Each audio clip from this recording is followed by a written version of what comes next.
માટે અંબિકા દેવી સાથે રત્નશ્રેષ્ઠીનું ઘમંડ. આ પ્રમાણે વિચારી બધા લોકો વાસે તો પણ એ રત્નશેઠ સત્વવાન થઈ મારું સ્મરણ કરી દ્રઢ આસને નિરાહાર થઈને બેસશે. તેવી રીતે નિરાહાર થઈને બેસશે અને ઉપસર્ગમાં પણ નહીં કમતાય રત્નવાણિકની પાસે એક માસે અંબિકા આવશે. અંબિકાના દર્શનથી રત્નશેઠ ઊભો થશે. અંબિકા તેને કહેશે, વત્સ, તું કેમ ખેદ કરે છે? તું ધન્ય છે, કેમ કે તે યાત્રા કરાવીને આ સર્વ પ્રાણીઓને પુણ્યવાન કર્યા છે. આ પ્રતિમાનો પ્રાચીન લેપ બગડી જવાથી પ્રતિવર્ષ નવીન લેપ થયા કરે છે. અહીં જ એમનું પ્રતિષ્ઠા સ્થાન છે અને તેનું શંકુ ભંગ રહેલો છે, માટે ફરીવાર લેપ કરાવીને તું તેની પ્રતિષ્ઠા કરાવ. ત્યારે રત્નશેઠ કહેશે, માતા, પૂર્વે મૂર્તિના ભંગથી હું તો પાપી થયો જ છું. હવે તમારા આજ્ઞાથી હું નવો લેપ કરાવીશ, પણ મારી જેમ બીજો કોઈ અજ્ઞાની આવશે તો તેનો ધ્વંસ કરી નાખશે. માટે હે માત, પ્રસન્ન થઈને કોઈ અભંગ મૂર્તિ મને આપો કે જેથી જળ સ્નાનથી પૂજા કરનાર લોકોમાં મન પ્રસન્ન થાય. આવી રત્નવણિકની વાણી સાંભળી ન સાંભળી કરીને અંબિકા અંતર્ધ્યાન થઈ જશે. એટલે તીવ્ર નિશ્ચયવાળો તે રત્નવણિક પાછો તપ શરૂ કરશે. અંબિકા તેને શોભ કરવા ઉપસર્ગો કરશે, પણ તે મહાસત્વ વણિક મારું દ્રઢ રીતે સ્મરણ કરશે. પછી જેનું સિંહ વાહન ગર્જના કરી રહ્યું છે એવી તે કુષ્માંડિની અંબિકા સર્વ દિશામાં ઉદ્યોત કરતી તેની આગળ સ્થિરપણે પ્રત્યક્ષ થઈને કહેશે, વત્સ, તારા ઉગ્ર સત્વથી હું સંતુષ્ટ થઈ છું, માટે મારી પાસે જે તારા મનની ઈચ્છા હોય તે માંગી લે. આ સાંભળી રત્નશેઠ કહેશે કે હે માતા, આ તીર્થની ઉદ્ધાર વિના મારો બીજો કોઈ પણ મનોરથ નથી. માટે મને શ્રી નેમિનાથ પ્રભુની વજ્રમય મૂર્તિ આપો કે જે શાશ્વત રહે અને જલના પૂરથી પૂજન કરનારા લોકો પણ હર્ષ પામે. ત્યારે અંબિકા કહેશે કે વિતરાગ પ્રભુએ તને તીર્થોદ્ધારક કહેલો છે, માટે તું આદરથી મારી સાથે ચાલ, પરંતુ મારા પગલાં જ્યાં પડે તે વિના બીજા ક્યાંય દ્રષ્ટિ નાખીશ નહીં.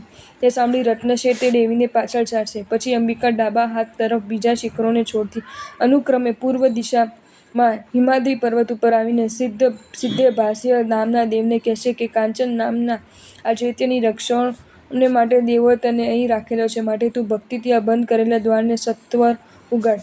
અંબિકાની આજ્ઞાથી તત્કાળ તે દ્વાર ઉઘડશે એટલે પ્રતિમાઓની કાંતિનો ઉદ્યોત દેખાડશે. ગળાના મુખ જેવડા તે દ્વારમાં અંબિકા પેસી જશે. તેની પાછળ સોય સાથે બાંધેલા દોરાની જેમ તે ઉત્તમ શ્રાવક રત્નશેઠ પણ તેમાં પ્રવેશ કરશે. પછી અંબિકા તેમાં રહેલા પ્રત્યેક બિંબોને બતાવતા તે રત્નને કહેશે કે વત્સ, આ બિંબોના જે જે કર્તા છે તેમના નામો તત્પર થઈને તું સાંભળ. આ બિંબ સ્વધનપતિએ નીલમણીનું બનાવ્યું છે. આ બિંબ નાગકુમારના ઇન્દ્ર, ધનેન્દ્ર અને પદ્મરાગથી બનાવેલ છે. આ રત્નમાણિક્યમાં સાર વડે બનેલું શાશ્વત પ્રતિમા જેવું બિંબ છે તે બ્રહ્મેન્દ્રોએ ચિરકાલ સુધી પોતાના દેવલોકમાં રાખીને પૂજેલું છે અને બીજા આ બિંબો બલરામ તથા કૃષ્ણ વાસુદેવે કરાવીને પૂજેલા છે. આ સર્વ બિંબોમાંથી તને જે રૂચે તે મારી આજ્ઞાથી ગ્રહણ કર. ત્યારે તે રત્નશ્રાવક મણિરત્ન અને સુવર્ણમય બિંબ ગ્રહણ કરવાની ઈચ્છા કરશે. એટલે અંબિકા કહેશે કે વત્સ, તે બિંબો તું ન લે, કારણ કે હવે આવનારા દુષ્મકાળમાં લોકો અતિ નિર્દય, સત્ય, શૌચ અને દયારહિત થતા દેવગુરુ અને ધર્મના નિંદક થશે. ભલે હવેના કાળમાં પૃથ્વી ઉપર અન્યાયી, પરદ્રવ્ય અને પરસ્ત્રીમાં આદર કરનારા અને ચોર વૃત્તિવાળા મ્લેચ્છ રાજાઓ થશે. તેથી કોઈ વાર હું કોઈ સ્થળે ગઈ હોઉં એ સમયે શૂન્ય રહેલા જીનમંદિરમાં આવીને તે અમર્યાદ લોકો લોભથી આ બિંબની અસાધના કરશે. તેથી જેમ લક્ષ્મી ન હોય તે કરતાં પ્રાપ્ત થઈને સહસા ચલી જાય તે વધારે દુઃખ થાય છે, તેમ ઉદ્ધાર કરતાં હાનિ થવાથી તને વિશેષ પશ્ચાતાપ થઈ પડશે. માટે હે ભદ્ર, આ બ્રહ્મેન્દ્રનું રચેલું સ્થિર બિંબ ગ્રહણ કર. તે વીજળી, અગ્નિ, જળ, લોહમય શસ્ત્ર અને વજ્રથી પણ અભંગુર છે. આ પ્રમાણે કહી તેની 12 યોજન સુધી પ્રસરતી કાંતિ હતી. તેને અંબિકા દેવી પોતાની દેવી માયાથી ઢાંકીને સામાન્ય કરી રત્નશ્રાવકને આપશે. પછી અંબિકા દેવી શ્રેષ્ઠને કહેશે કે સૂક્ષ્મ તંતુઓ વડે બાંધીને આ બિંબને તું લઈ જા. સ્થાન વિના પણ જ્યાં તું મૂકીશ ત્યાં આ બિંબ પર્વતની જેમ સ્થિર રહી રહેશે. એ પ્રમાણે સમજાવી તે બિંબ આપીને અંબિકા ચાલી જશે અને રત્નશેઠ બીજા કોઈ પણ દિશા તરફ અવલોકન કર્યા સિવાય તે બિંબ લઈને ચાલશે. અનુક્રમે માર્ગમાં અસ્ખલિત ચળને રૂની જેમ તે બિંબને વહાન કરતો રત્નશેઠ પ્રાસાદના દ્વાર પાસે આવી આ પ્રમાણે વિચાર કરશે. આ બિંબને અહીં રાખી મધ્યે રહેલા પૂર્વ બિંબના લેપના પડેલા ઢગલાને લઈને પછી અંદર સ્થાપન કરું. એવો વિચાર કરી તે ઠેકાણે તે બિંબને મૂકશે.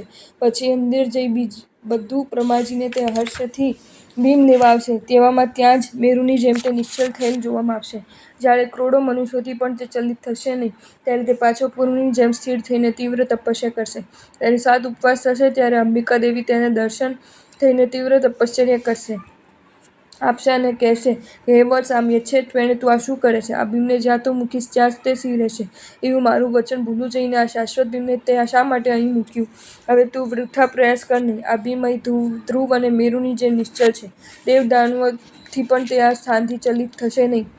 માટે અહીં જ આ બીમની ફરતો પશ્ચિમાભિમુખી પ્રસાર કર કે જેથી તારું સગલું પુણ્ય શાશ્વત થાય. બીજા તીર્થોમાં તો ઉદ્ધારો પણ થશે, પણ આ તીર્થનો ઉદ્ધાર કરનાર તો તું એક જ આ બીમની જેમ સ્થિર થયેલો રહીશ. એવી રીતે તેને સમજાવી સંતુષ્ટ થઈ વરદાન આપીને અંબિકા દેવી ત્યાંથી તત્કાલ અંતર્ધ્યાન પામી જશે. પછી રત્નશેઠ પણ તે જ પ્રમાણે કરશે.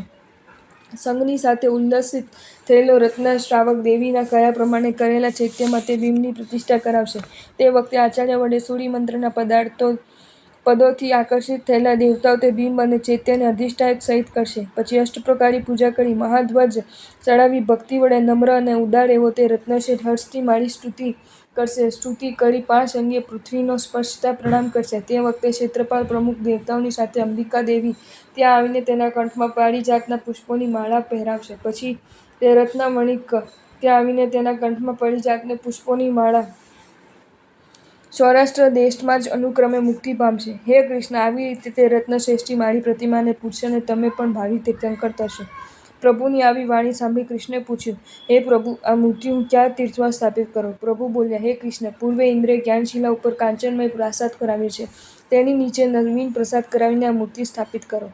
પ્રભુની આજ્ઞાથી કૃષ્ણે એક ઊંચું ચૈત્ય કરાવીને તેમાં ત્રિજગતપતિ શ્રી નેમિનાથ પ્રભુની બ્રહ્મેન્દ્ર આપેલી પ્રતિમા સ્થાપન કરી. જે પ્રતિમા 3 જગતના લોકોએ પૂજેલી અને ભક્તિ તથા મુક્તિ આપનારી છે. પ્રભુના વાસક્ષેપથી ગંધર્વોથી પાસે તેની પ્રતિષ્ઠા કરાવી છે. ત્યાર પછી કૃષ્ણે જલયાત્રાને માટે દેવ તથા મનુષ્યોને નિમંત્રણ કર્યું. વાજિંત્રો વાગતા હાથમાં કુંભવાળી સ્ત્રીઓથી અને દેવોથી પરિવરેલા કૃષ્ણ વાસુદેવ કુંડો સમીપે આવ્યા. પ્રથમ ઐરાવત કુંડે ગયા. ત્યાં તે નામનું કારણ જાણવા માટે કૃષ્ણ ઇન્દ્રને પૂછ્યું કે આ કુંડનું આવું નામ કેમ પડ્યું?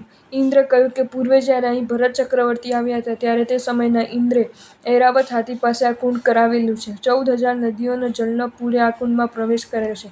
તેથી આ કુંડ પવિત્ર અને પાપનો ઘાત કરનાર છે. જેણે આ કુંડના જળથી સ્નાન કરીને જીનેશ્વર ભગવાનને સ્નાન કરાવી છે અને પોતાના આત્માને પવિત્ર કર્યો છે. આ કુંડનું જળનું પાન કરવાથી કાશ, આસ, અરુચિ, ગ્લાનિ, પ્રસૂતિ અને ઉદરમાં ઉત્પન્ન થયેલા બાહ્ય રોગોનો નાશ પામે છે. આ બીજો કુંડ ધર્મેન્દ્ર નાગકુમારે કરેલો છે અને આ કુંડ ચમ્રેન્દ્રના વાહન મયુરે રચેલો છે.